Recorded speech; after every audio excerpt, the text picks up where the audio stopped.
WBCS officers অ্যাসোসিয়েশনের তরফ থেকে রাজ্যের মুখ্য নির্বাচনী আধিকারিকের কাছে চিঠি পাঠানো হয়েছে এবং তাতে বলা হয়েছে যে প্রক্রিয়ায় নাম বাদ দেওয়া হয়েছে ভোটার তালিকা থেকে খসড়া তালিকার ক্ষেত্রে সেটা যথাযথ আইন মেনে হয়নি এবং সেই কারণেই তারা এই চিঠি দিয়েছেন এবং তারা দাবি করেছেন যে পরবর্তী পর্যায়ে যে হিয়ারিং প্রসেস শুরু হচ্ছে তারপরে যে চূড়ান্ত তালিকা বেরোবে সেখানে যাতে ইয়ারোরা যারা রয়েছেন তারা যেন কথা বলে নাম বাদ দেন বা যাদের নাম বাদ যাচ্ছে কী কারণে বাদ যাচ্ছে বা তাদের অ্যাটলিস্ট সেই সংশ্লিষ্ট ভোটারের সাথে কথা বলার সুযোগ করে দেওয়া হয়, প্রপার আইন মেনে করা হয়।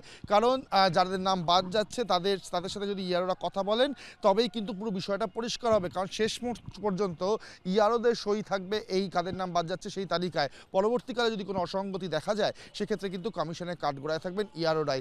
প্রসঙ্গত এই বিষয়ে কিন্তু মুখ্যমন্ত্রী মমতা বন্দ্যোপাধ্যায়ের সঙ্গে কথা হয়েছিল ডব্লিউবিসিএস অফিসারদের কদিন আগেই কিন্তু তারা বৈঠকও করেছেন এবং ডব্লিউবিসিএস অফিসারদের পাশে থাকার আশ্বাসও দিয়েছিলেন মুখ্যমন্ত্রী। ক্যামেরায় রতনের সাথে অর্কদীপ্ত, জি 24 ঘন্টা, কলকাতা।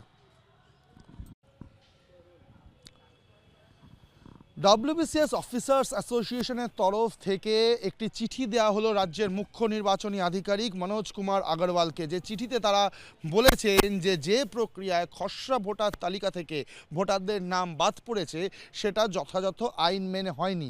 তাদের বক্তব্য যাদের নাম বাদ গিয়েছে মূলত ডেড ভোটার বা শিফটেড ভোটার ছাড়া বাকি যাদের নাম বাদ গিয়েছে ইয়ারোদের একবার এই ক্ষমতা দেওয়া উচিত ছিল যে তারা অন্তত কথা বলতে পারেন সেই সব ভোটারদের সাথে এবং নিজেরা স্যাঙ্গুইন হয়ে তবেই যেন সেই তালিকা থেকে ভোটারের নাম যদি বাদ দেওয়া যেত সেক্ষেত্রে সুবিধা হতো ইয়ারোদের। কিন্তু বাস্তবে সেটা করা হয়নি এমনটাই কিন্তু জানিয়েছেন ডব্লিউবিসিএস অফিসাররা।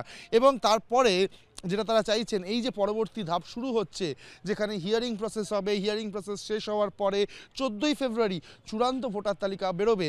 সেই চূড়ান্ত তালিকা থেকে কাদের নাম বাদ যাবে সেইটা ঠিক করার আগে বা সেটা ফাইনাল করার আগে ইয়ারোরা যেন নিজেদের মতো করে নিজেদের যে পাওয়ার রয়েছে সেই পাওয়ার এক্সারসাইজ করতে পারেন, সেই পাওয়ারের সদ্ব্যবহার করতে পারেন এবং যাদের নাম বাদ দেওয়া হচ্ছে তাদের সাথে অন্তত কথা বলার সুযোগ দেওয়া, যারা অ্যাভেলেবেল তাদের সাথে যেন কথা বলার সুযোগ দেওয়া হয়। কারণ তারা বলছেন যে এটা ভুললে চলবে না যে ফাইনালি ইয়ারোদের সই থাকবে এই তালিকাগুলিতে। তাই কোনো অসঙ্গতি কোনো গরমিল যদি পরবর্তীকালে পাওয়া যায় সেক্ষেত্রে কিন্তু নির্বাচন কমিশনের কাঠগড়ায় থাকবেন এই ইয়ারোরাই।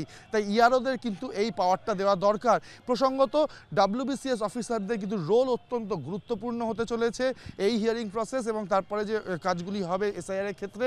তাই তাদের বক্তব্যকে অত্যন্ত গুরুত্ব দিয়েই দেখার আবেদন করেছেন তারা রাজ্যের মুখ্য নির্বাচনী আধিকারিক। প্রসঙ্গত কদিন আগেই মুখ্যমন্ত্রী মমতা বন্দ্যোপাধ্যায় তিনি একটি বৈঠক করেছিলেন ডব্লিউবিসিএস অফিসারদের সাথে এবং একই সঙ্গে তিনি আশ্বাস দিয়েছিলেন তাদেরকে যে তাদের পাশে থাকা ডব্লিউবিসিএস অফিসারদের পাশে থাকার সর্বরকমভাবে আশ্বাস দিয়েছিলেন তিনি। এখন দেখার এই যে চিঠিটা পাঠিয়েছেন ডব্লিউবিসিএস অফিসাররা সেই চিঠিতে পরিপ্রেক্ষিতে জাতীয় মুখ্য নির্বাচনী আধিকারিক তিনি কি পদক্ষেপ নেন, তিনি আদৌ তাদের সেই যে দাবি রয়েছে সেই দাবির পরিপ্রেক্ষিতে কোনো স্টেপ নেন কিনা। ক্যামেরায় রতনের সাথে অর্কদীপ্ত, জি 24 ঘন্টা, কলকাতা।